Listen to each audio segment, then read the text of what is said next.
Massie issued a direct warning to Pam Bondi, and the instant those words were spoken, the mood in Washington shifted. It was as if the protective bubble surrounding powerful insiders suddenly cracked.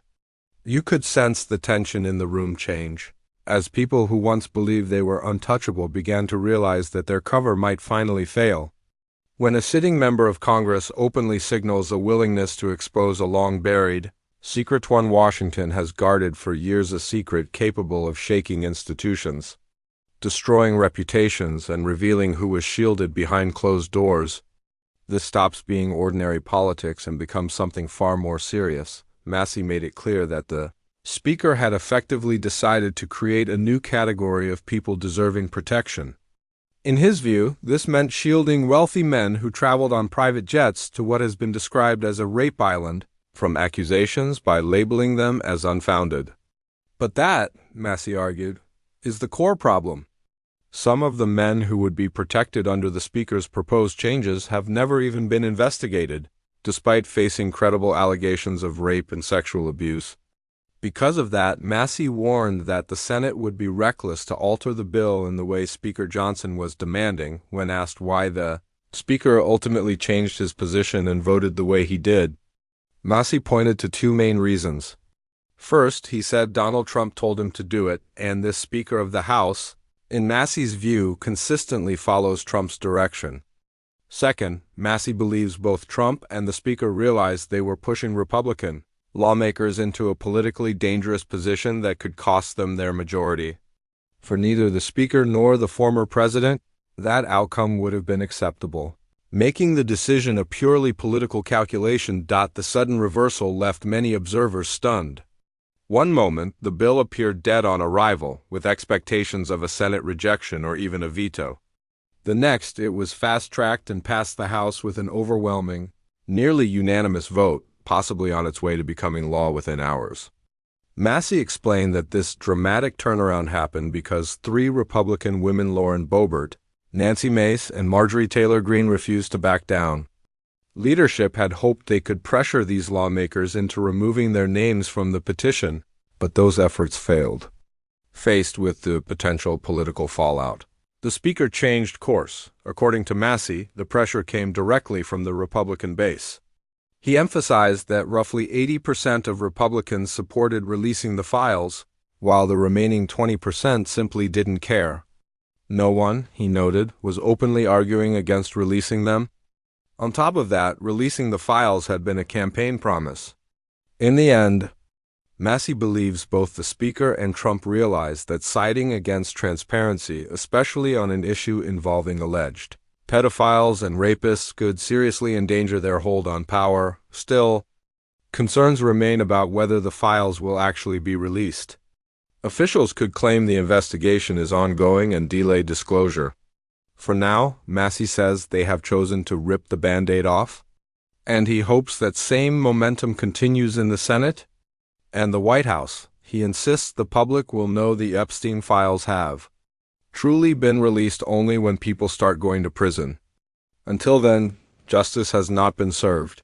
Massie added that, according to attorneys representing the victims, at least 20 credible allegations of rape and sex trafficking have already been reported to the FBI, yet so far nothing has been done about them. Massie said the evidence already exists inside official FBI 302 files, and that fact alone makes attempts to bury the truth nearly impossible. He criticized the White House for announcing a wave of partisan investigations, calling it a serious mistake.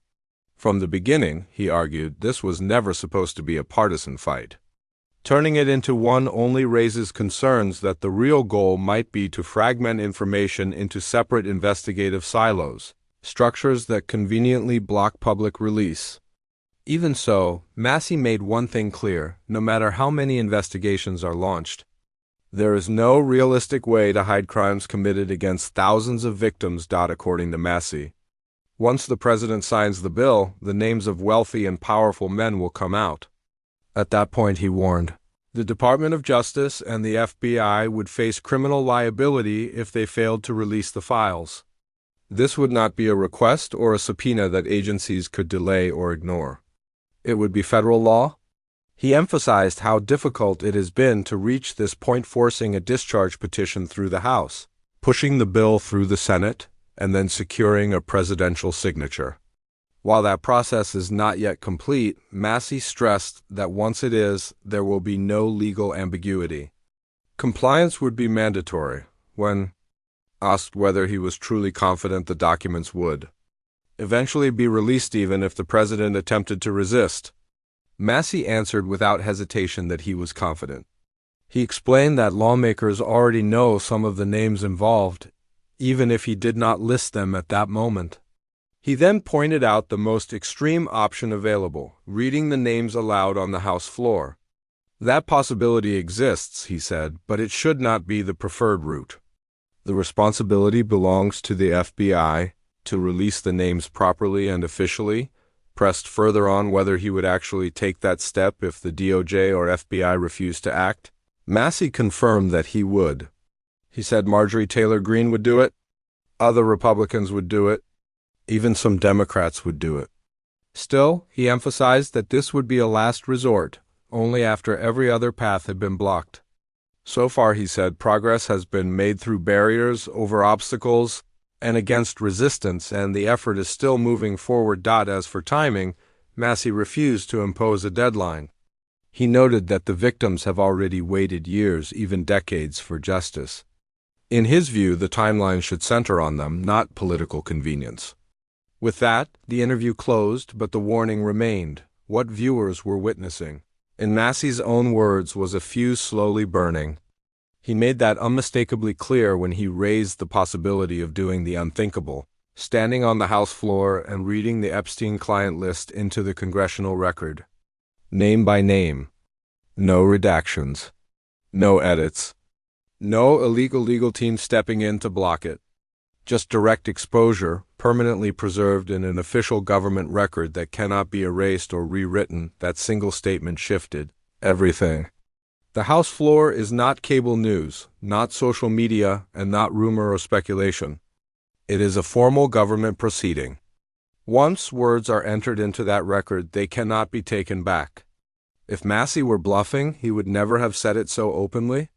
But he did not hesitate. He did not qualify his words. He delivered them with the certainty of someone who knows exactly what leverage he holds, and exactly how nervous certain powerful circles are that he might actually use it. This is where the story becomes even more focused and far more dangerous for the people involved. Massie did not aim his warning at the opposing party. He did not blame ideological rivals. He did not suggest the threat was coming from outside his own circle. Instead, he turned directly toward those who were supposed to be his allies and accused them of protecting wealthy men tied to one of the most infamous scandals in modern history. His charge was blunt. Leadership was attempting to create a new class of people who deserve protection, not victims, but elites. These were not ordinary elites either. Massie was pointing to individuals with money, influence, and powerful reputations who allegedly traveled to an island that has since become synonymous with exploitation and abuse. That kind of accusation is not casual. It is not something said by mistake or thrown out for dramatic effect. Claims like that instantly trigger emergency meetings, crisis calls, and damage control efforts behind closed doors. And what made it especially destabilizing was the source. This did not come from an outsider or a political enemy. It came from someone inside the system, someone familiar with the internal math, the quiet negotiations, and the conversations that never reach the public. When a lawmaker like that breaks ranks and openly challenges his own leadership, the damage is no longer hypothetical. The cracks are visible and they spread quickly. That is where Pam Bondi becomes central to the story. Years earlier, she had been brought into the picture as part of a broader messaging effort, an attempt to shape what the public would be shown and what would remain out of view. She had access. She had credibility. And she had a public platform to reinforce the approved narrative. But Massie is now making it clear that era is over. According to him, the age of managed transparency has ended. Controlled messaging, selective disclosures, and carefully filtered document releases are no longer enough. He is signaling that whatever exists in the evidence cannot remain hidden indefinitely. That is what makes this moment explosive. For years, powerful figures operated under the belief that the system would always protect them. They assumed institutions would never fully expose the truth. They counted on delay, distraction, and public fatigue. They bet that silence and time would do the work for them. Massie just shattered that assumption. To understand why this matters so much, you have to look at the political shockwave underneath it all. Massie is not known for routinely rebelling against party leadership. He is often aligned with the toughest, most disciplined wing of his party. He is not someone expected to publicly dismantle leadership strategy in the middle of a high-stakes fight. So when he goes off script and accuses his own conference of shielding powerful men, it is not a coincidence. It is a warning, and according to Massie, leadership did not reverse course because of moral awakening or sudden outrage. They changed direction because of fear. They saw the numbers. They saw how their own voters would respond if transparency was blocked. They recognized the danger to their majority if they appeared to defend wealthy figures connected to Epstein's network. Almost overnight, a bill that had been written off as dead on arrival was revived, cleaned up, and rushed forward. What changed was not principle. It was political survival, and Massie made sure everyone understood exactly that. Massie explained that 80% of Republican voters wanted the files released, while the remaining 20% were largely indifferent. That meant there was no political advantage to hiding anything and huge political risk if they even appeared to try. According to him, leadership realized they were about to walk straight into a preventable disaster. Their pivot wasn't driven by justice or concern for the victims. It was motivated by self-preservation. They saw the potential consequences for their own careers and acted accordingly. The story takes an even darker turn with what Massie revealed next. He said that victims' lawyers had submitted around 20 credible allegations directly to federal agencies. These claims were detailed, specific, and supported by evidence that should have triggered immediate action. Yet, according to Massie, the files allegedly sat untouched, quiet, dormant, and hidden in government records that no one outside the system was ever meant to see. He framed this not as incompetence or delay, but as intentional protection, a deliberate shielding of the powerful. Coming from someone on the inside, these aren't rumors or speculation, they are testimony. The moment he pointed out that federal agencies had failed to act despite credible evidence, it was clear the inaction wasn't accidental. It appeared coordinated, deliberate, and designed to keep influential figures safe from accountability. This leads to what Massie described as the nuclear option. He warned that once this bill becomes law, federal agencies will be legally obligated to release the files. If they resist, delay, or claim investigations are ongoing to stall transparency, he is prepared to step onto the House floor and read the names himself. That is a threat few lawmakers would ever consider because it goes far beyond ordinary transparency. Once a name is read aloud on the House floor, it becomes an official part of the government record, permanent, unalterable, and public. Influence, wealth, or legal power cannot erase it.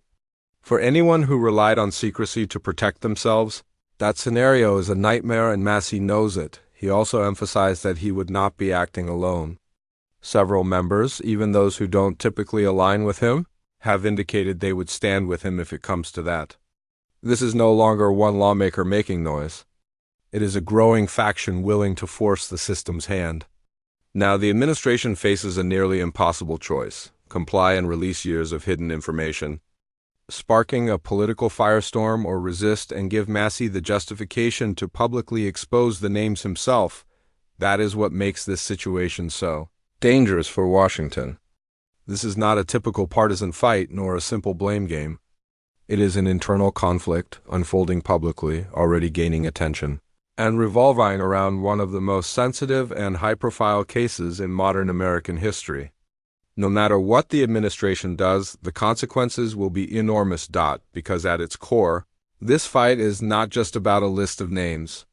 It's about whether powerful individuals with deep political and institutional connections were deliberately shielded by systems that were supposed to deliver justice. It's about whether victims were ignored while wealthy figures were protected. It's about whether federal agencies chose to defend reputations instead of enforcing accountability. And Massie is doing something Washington hates. He's saying the quiet part out loud. According to him, the system didn't fail by mistake. It failed because certain people benefited from that failure. That reality is what has Washington on edge. When you step back and look at the bigger picture, the stakes become impossible to ignore. Political strategists are scrambling to prepare for what happens if the files are released. Legal teams are quietly bracing for the possibility that information long kept hidden could suddenly become public. Major donors are making phone calls, asking trusted contacts what they should be worried about. Consultants are whispering behind closed doors about reputations that could collapse overnight if specific names appear in those documents. Everyone with influence is now asking the same question. What happens if the Epstein files actually come out this time? Massie added fuel to that fear with one blunt statement. You'll know when it happens because men will go to prison. That's not something a sitting lawmaker says casually. That's a declaration of confidence that the evidence is strong, detailed, and capable of surviving public scrutiny. It suggests that some people tied to this case have far more to lose than they ever expected, and that the truth carries real legal consequences for the victims. This moment represents something they've been denied for years: acknowledgement, accountability, and the possibility of real justice. It offers a chance for the system to finally recognize what they endured instead of dismissing it or burying it. For institutions that have long been accused of protecting the powerful, this moment marks the point where the pressure may finally be too intense to deflect. And for the public, it represents a potential turning point, a moment when the belief that wealth and status make someone untouchable could finally be challenged. Massie, meanwhile, is playing a calculated and strategic game. Whether people see him as a champion of transparency or a political opportunist, the outcome works in his favor. If the administration resists, he positions himself as the defender of truth against secrecy. If the files are released, he claims credit for forcing the issue into the open. Either way, he emerges stronger. That's what makes this story so compelling and so dangerous for anyone who assumed the Epstein files would stay hidden forever. Now it comes down to one question. Will the system finally crack open, or will it make one last attempt to seal itself shut? Will the public hear the full truth, or will Washington delay and deflect until the very last second? The pressure is mounting. The clock is ticking. And those who once believed secrecy would protect them are running out of places to hide. If you want the truth exposed, if you believe victims deserve justice, and if you think no one should be shielded by money or status, stay part of this conversation. Subscribe, like the video, leave your thoughts in the comments, and share it, because the more eyes on this story, the harder it becomes to bury.